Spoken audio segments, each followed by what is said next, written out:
বসুরামপুর গ্রামটা বড়ই শান্ত।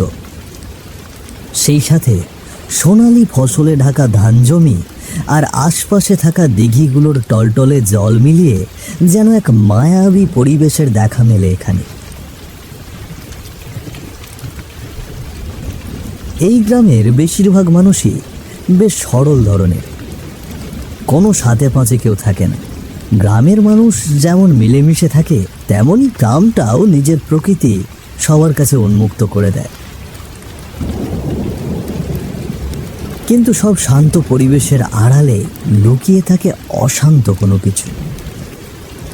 আষাঢ় মাসের এক বাদলা রাতে ঠিক তেমনই অশান্ত সময়ের পূর্বাভাস পেয়েছিল গ্রামের মানুষেরা।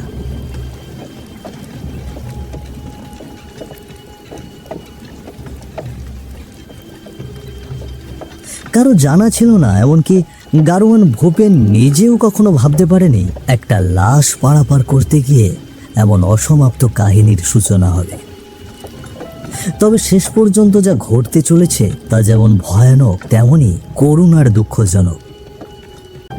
অমাবস্যার রাত না হলেও আজ চারপাশে ঘন অন্ধকার ঢাকা, তার উপরেই পড়ে চলেছে বড় বড় ফোঁটায় বৃষ্টি। গ্রামের কাঁচা কাদায় মাখামাখি হয়ে একাকার। সেই কর্দমাক্ত পথের ওপর দিয়ে ক্যাচ ক্যাচ শব্দ তুলে এগিয়ে যাচ্ছে একটা গরুর গাড়ি। ওপরে টাঙানো ছাউনিটা বৃষ্টির হাত থেকে বাঁচানোর বৃথা চেষ্টা করছে ভেতরে যাত্রীকে। সামনে বসে থাকা গারোয়ান ভূপেন কাকা মাঝে মাঝে তাড়া দিচ্ছে গরু দুটোকে। ছাউনির ভেতর বসে আছে বছর 30-এর যুবক পরেশ। ভূপেন কাকার মুখে ফুটে রয়েছে দুশ্চিন্তা রেখা। ওদিকেই ঝড় বাদলের রাত্রে এমন এক যাত্রার সঙ্গী হতে পেরে মনে মনে অস্বস্তি বোধ করছে পরেশও। কাকা, বৃষ্টিটা তো কমারই নামই নিচ্ছে না, আরো বাড়বে নাকি? বাড়তে পারে, আকাশের যা অবস্থা মনে হচ্ছে আজ সারা রাত ধরেই চলবে। আরে রাস্তাটাও যা হয়েছে, এক ফোঁটা আলো নেই কোথাও। বড্ড ভয় ভয় করছে কাকা। ভয় তো করবেই বাবা, অন্ধকার রাত, তার উপর এমন ঝড়ের মধ্যে যাচ্ছি, মনে সাহস রেখো। তা আপনি এত রাতে এই দুর্যোগের মধ্যে কোথায় যাচ্ছিলেন কাকা? আমি তো হাটে আটকে গিয়েছিলাম বলে আপনার গাড়িতে উঠে পড়লাম। আর বলো না, পাশের গ্রামের মলয় সেন মারা গিয়েছে। লাশটা পৌঁছে দিতে হবে ওর বাড়িতে। মলয় সেন কিন্তু এই গ্রামেরই মানুষ, কিন্তু কিভাবে যে পাশের গ্রামে গিয়ে মারা পড়লো তা আমার মাথায় ঢুকছে না। হ্যাঁ, লাশ মানে এই গাড়িতে? না না, তোমাকে নামিয়ে দিয়ে তারপর যাব লাশ আনতে। ওদের বাড়ির লোক খবর পাঠিয়েছিল, এই সময় আর কে যাবে বলো, তাই আমাকেই যেতে হচ্ছে। ও আচ্ছা, তা মলয় সেন কোন মলয় সেন? আমাদের চেনা চেনা কেউ? চিনলেও চিনতে পারো, বড় ভালো মানুষ ছিল। কিন্তু দেখো কপালটা তার খারাপ, বড্ড অসময়ে চলে গেল। কিভাবে মারা গেল কাকা? কোনো অসুখ করেছিল নাকি? ওইটাই তো অবাক করা বিষয়। অসুখ না, মলয় নাকি ওই গ্রামে চুরি করতে গিয়েছিল, তারপর হাতে নাতে ধরা পড়ায় পিটিয়ে মেরেছে গ্রামের লোকের। কিন্তু মলয় যে এমন কিছু করতে পারে তা আমার অন্তত বিশ্বাস হয় না, কারণ এমন সৎ মানুষ এই জগতে পাওয়া বড়ই কঠিন। কি বলছেন কাকা? এমন ভালো একটা মানুষ চুরি করতে যাবে কেন? সেইটাই তো আশ্চর্যের বিষয়। কি যে হচ্ছে আজকাল, যদি বিষয়টা সত্যি হয় তাহলে বলবো কাউকে বিশ্বাস করার উপায় নেই। যাকে ও সব কথা এখন থাক, তোমার বাড়ির কাছে তো এসে গিয়েছে প্রায়। ওই তো ওই মোড়টা পার হলেই পৌঁছে যাব। আর কোনো কথা না বলে চুপচাপ বসে রইল পরেশ। মলয় সেনের মৃত্যুর ঘটনা কিছুটা হলেও চিন্তার উদয় করেছে ওর মনে। পরেশকে নামিয়ে দ্রুত গাড়ি ঘুরিয়েছিল ভূপেন কাকা। পাশের গ্রাম থেকে মলয়ের সাদা কাপড়ে মোড়া দেহটা গাড়িতে তুলে নিতে বেশি সময় লাগে। ভূপেন কাকা যখন লাশ নিয়ে নিজের গ্রামের দিকে রওনা দিয়েছে তখন রাত হয়েছে আরো গভীর। শীতল বাতাস বইছে বৃষ্টির পাশাপাশি। ঝড় বাদলের আওয়াজটুকু বাদ দিলে চারিদিকে কেবলই নীরবতা। ভূপেন কাকার মনটা খারাপ হয়ে আছে মলয়ের জন্য। এই কথা ওই কথা ভাবতে ভাবতে হঠাৎ করেই দাঁড়িয়ে পড়ল তার গাড়িটা।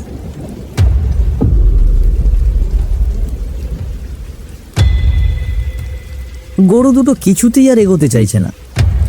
কি রে, কি হলো? এই চল চল চল, এই চল বলছি। দেখ এই গরুগুলোর আবার কি হলো?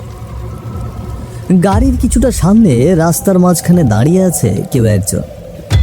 গায়ে সাদা কাপড় ছড়ানো, অবিকল মলয়ের মতো চেহারা। না, ওটা আসলে মলয়। বৃষ্টির জলে তার সারা শরীর ভেজা। ভূপেন কাকা নিজের চোখকে বিশ্বাস করতে পারছে না। পেছনে খেয়াল করে দেখলো গাড়িতে মলয়ের লাশটা নেই। তার মানে গাড়ি থেকে নেমে মলয় সেখানে গিয়ে দাঁড়িয়েছে। কিন্তু একটা মরা লাশ কোন ফাঁকে কিভাবে গাড়ি থেকে নেমে সামনের পথে এসে আটকে দাঁড়ায় তা কোনোভাবেই বোধগম্য হচ্ছে না ভূপেন কাকার। কে ওখানে? আমি মলয় সেন। মলয়? তুই তুই তো মারা গিয়েছিস। হ্যাঁ, মরে গিয়েছি সত্যি, কিন্তু আমার কাজ যে এখনো বাকি। তাহলে বিদায় নেই কেমন করে? এসব কি বলছিস? তোর বাড়িতে সবাই কাঁদছে, চল তোকে বাড়ি পৌঁছে দিই। না কাকা, আমি এখন বাড়ি যাব না। বাড়ি যাব না মানে? কোথায় যাবি তুই? আমাকে ফিরিয়ে নিয়ে চলো, যেখানে ওরা আমাকে মেরেছিল সেখানে নামিয়ে দিয়ে এসো।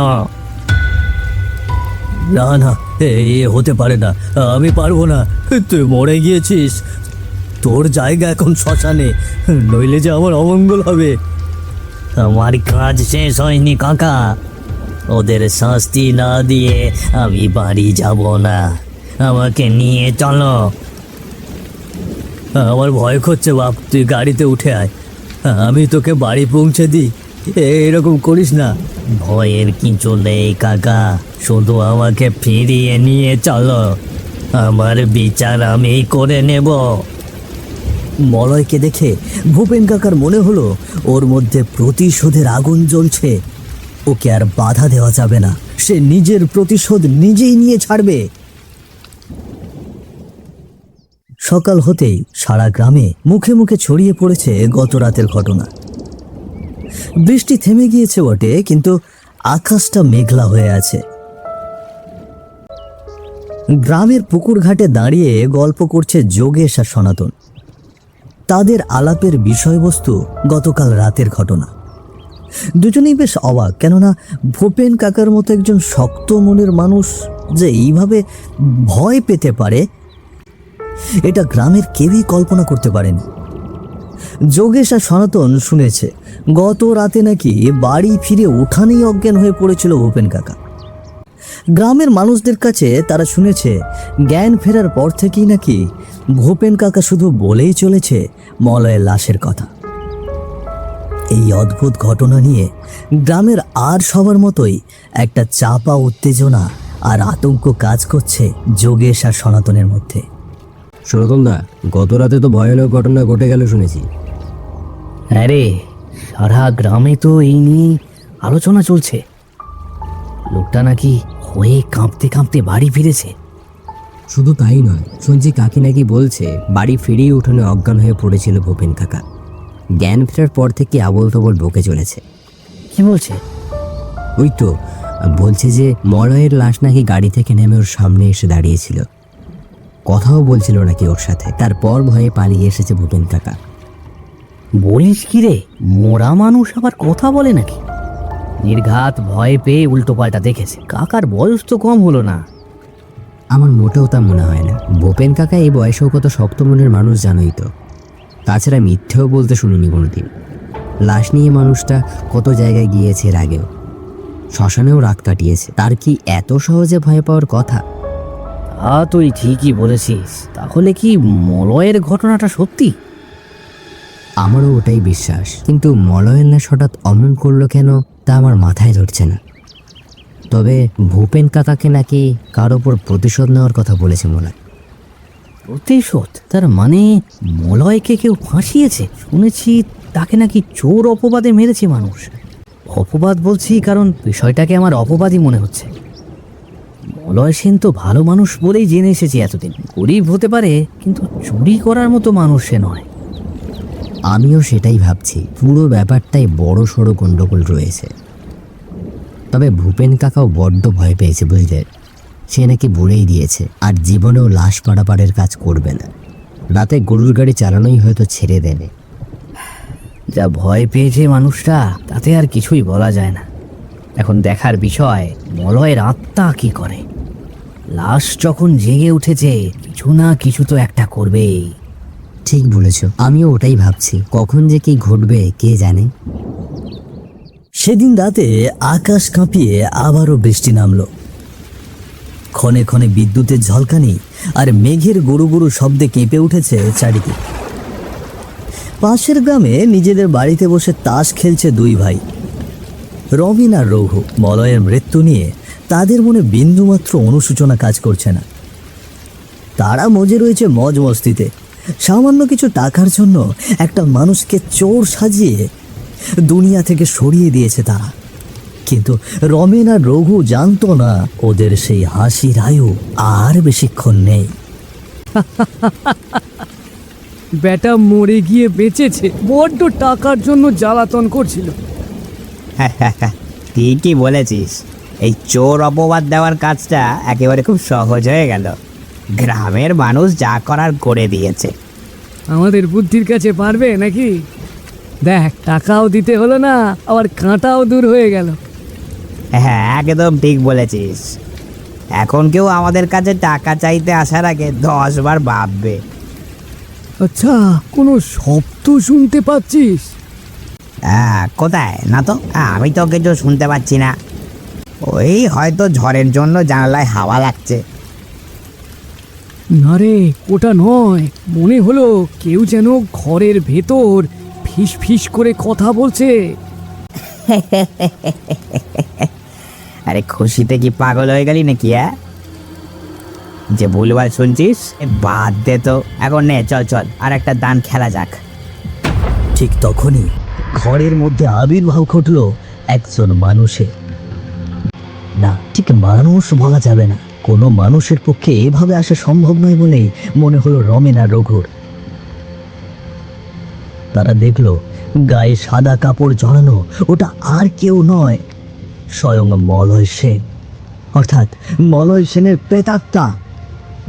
আমার টাকা ফেরত দিবি না? মলয়, তুই এখানে?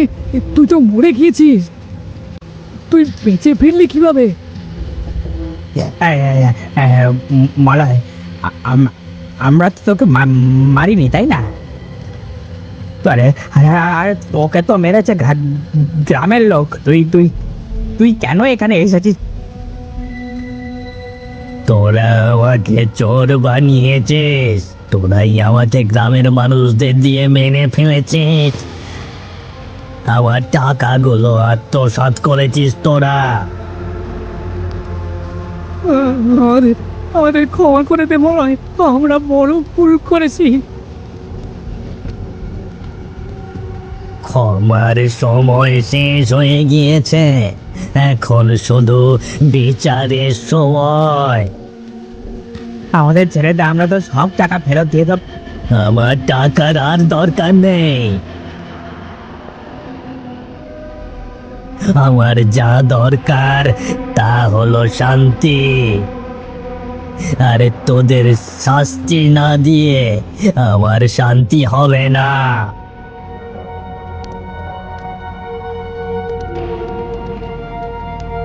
হঠাৎ হঠাৎ ঘরের ভেতরে দাউ দাউ করে জ্বলে উঠল আগুন, আর সেই আগুনের মাঝখানে আটকে পড়ে রইল রমেন আর রঘু। পালানোর পথ খুঁজল তারা, কিন্তু কোনো দিকেই কোনো পথ নেই। কিছু সময়ের মধ্যে ওখানে আগুনে ঝলসে শেষ হয়ে গেল তারা। যে রাতে রমেন ও রঘুর বাড়িতে আগুন লেগেছে, সেই রাতে মলয়ের বাড়িতে এসেছে ভূপেন কাকা। তার কেবলই মনে হচ্ছে মলয়ের পরিবারের সত্যিটা জানা দরকার। একরকম অপরাধ বোধ আর দায়িত্ব তাড়িয়ে বেড়াচ্ছে তাকে।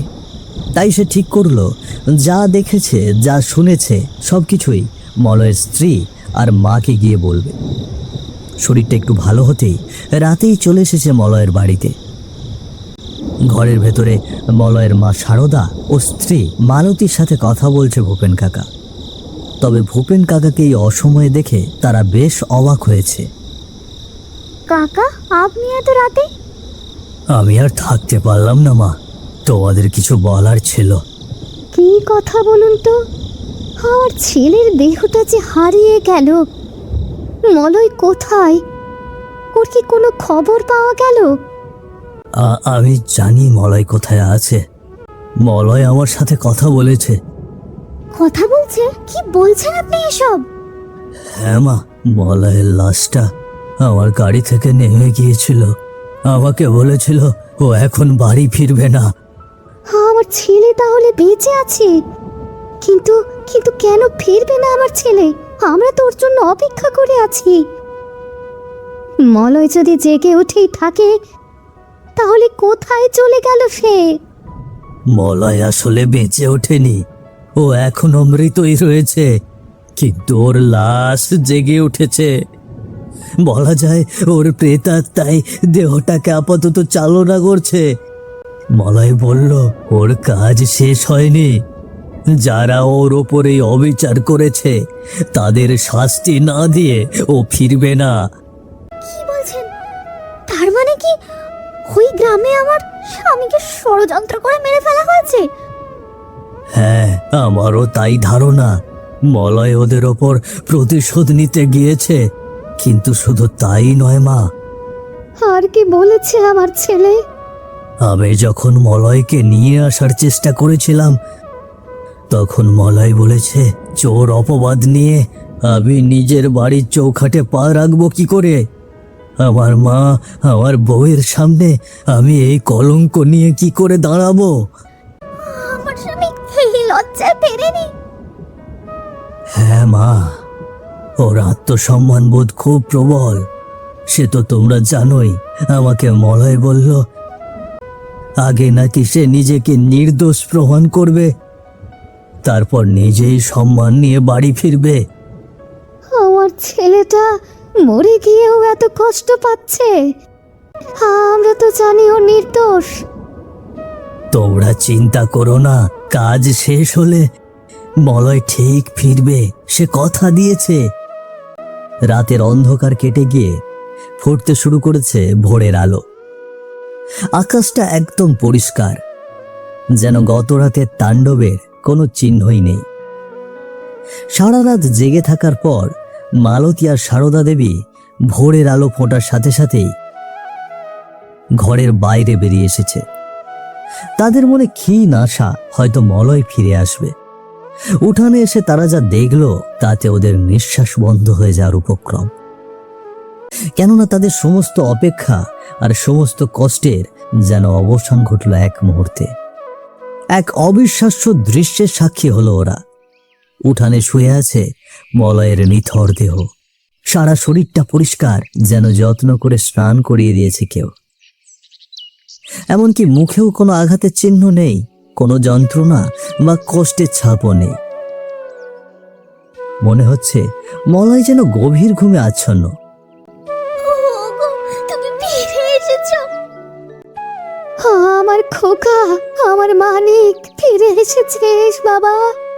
মা, মা দেখুন, মলয় কথা রেখেছে, নিজের সম্মান নিয়ে ফিরেছে। ওর মুখটা দেখো বৌমা, কি শান্ত লাগছে না?